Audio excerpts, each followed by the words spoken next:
هەرگیز خەو بۆ ئینسانی حەسوود نەگەڕێەوە.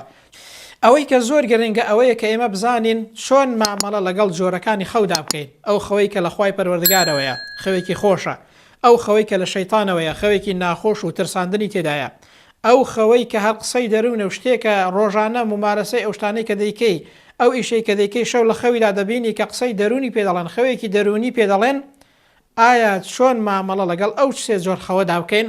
ئەوە لە هەمووی گرنگترە، چونکە جۆرە کەسانێک هەن لە خەودا تێپەڕاندنیان زۆرە یان بەزایەدانیان زۆرە، کەسانێک هەن هەر بڕوایان پێی نییە کە ئەوە هەر خراپە، کەسانێکیش هەن زۆر زێدەڕەویان کردووە لە خەودا، زۆر هەموو ژیانیان لەسەر خەو بنیاد ناوە، زۆر پرسیار دەکەن، زۆر قەلەق دەبن، زۆر داڵغی پێوە لێ دەدەن. وەرە بە ئیزنی خوای پەروەردگار پێت دەڵێن چۆن مامەڵەیەکی دروست لەگەڵ ئەو جۆرە خەوانەدا بکەیت. یەکەم ئەگەر خەوێکت بینی کە خەوەکە لە خوای پەروەردگارەوە بوو، خەوێکی خۆش بوو، مژدەیەکی تێدا بوو، لە شتێک ئاگادار کرایەوە، یەکەم شت کە هەستای حەمد و سەنای خوای پەروەردگار بکە و سپاسی خوای پەروەردگاری لەسەر بکە، مژدەیەکە لە خوای پەروەردگارەوە بۆت هاتووە، چونکە وەکو پێغەمبەر باسی کردووە صلی الله علیه وسلم، خەویش مژدەیەکە لە خوای پەروەردگارەوە، یاخود خۆشیە یان ناخۆشیە کە ئاگادار دەکرێەوە لە شتێک، ئەوە هەمووی لە خوای پەروەردگارەوەیە و حەمد و سەنای خوای پەروەردگاری لەسەر بکە. دووەمیان ئەو خەوە بۆ کەسێک باسکە کە خۆشت دەوێت کە متمانەت بە دین و ئیمانی هەیە، متمانەت بە عیلم و زانست و زانیاریەکەی هەیە، کەسێکی شارەزا بێت، کەسێکی تەقوادار بێت، کەسێک بێت جێی متمانە بێ و ئەمانەت پارێز بێت و هەرگیز کەسێکی حەسوود نەبێت. هەرگیز خەو بۆ ئینسانی حەسوود نەگەڕێەوە، چونکە جاری وا هەیە وەکو براکانی یوسف کاتێک کە خەوێکی بینی، یعقوب فەرمووی ئەو خەوە لە لای براکانت باز مەکە، چونکە تۆ پاشە ڕۆژێکی باشت دەبێت براکانت حەسادەتت پێ دەبن. لەبەرەوە زۆر گرنگە وریابیت لە لای ئینسانی حەسوود خەوەکەت مەگەڕەوە، لە لای کەسێک کە متمانەت بە دین و ئیمان و تەقواداری هەیە و کەسێکی شارەزایە، خەوەکە دەلای ئەو کەسە باسکە.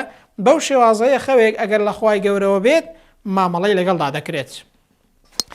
دووەم ئەگەر خەوێکت بینی لە شەیتانەوە بوو، ترساندنی تێدا بوو، قەلەقی تێدا بوو، ناڕەحەتی کردی، ترسای لە خەودا ڕاچڵەکیت، ئەو خەوەش کاتێک کە هەڵسای پەنا بەخوای پەروەردگار بگرە، ئەعوذ بالله من الشیطان الرجیم بڵێ، ئاەت الکورسی بخوێنە، ئەو لاتەنشتێکە لەسەری خەوتو بیگۆڕە، ئەنجا خەوەکەش هەر مەگێڕەوە و لەبیر خۆتی بەرەوە. یعنی پێویست ناکە ئەو جۆرە خەوانە بگێڕیەوە کە لە شەیتانەوەن و هیچ حیسابێکی لەسەر ناکرێت، هیچ مانایەکی خراپیشی نییە، تەنیا شەیتانە دەیەوێت لە ڕێی ئەو خەوەوە تۆ بترسێنێت.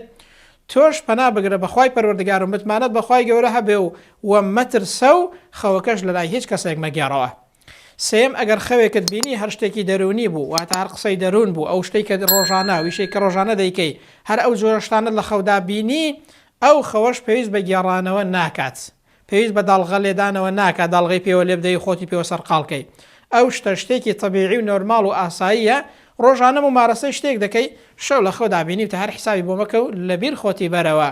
ئەو مامەڵەیە زۆر گرنگە، ئەو سێ جۆر خەوەمان هەیە، ئینسان بزانێت چۆن مامەڵەی لەگەڵدا دەکات.